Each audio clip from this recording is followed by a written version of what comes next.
it always helps me if I can find a contrast. And so at least that's been helping me lately on various ways. And so the example I give now is, or that helps me now, is thinking about productivity, because there's so much out there in the business world, in the work world, as far as like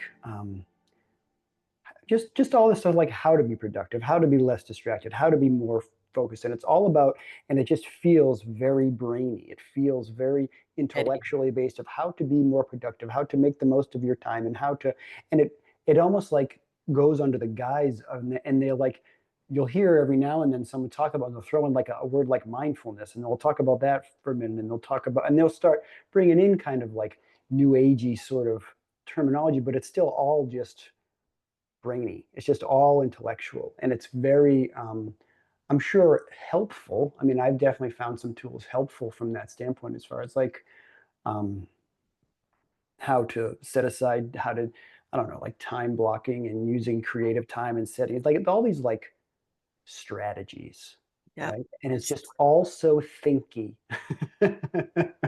when you contrast it. So that's the contrast I'm seeing right now in this moment between that and just as I think about just that word flow, because there's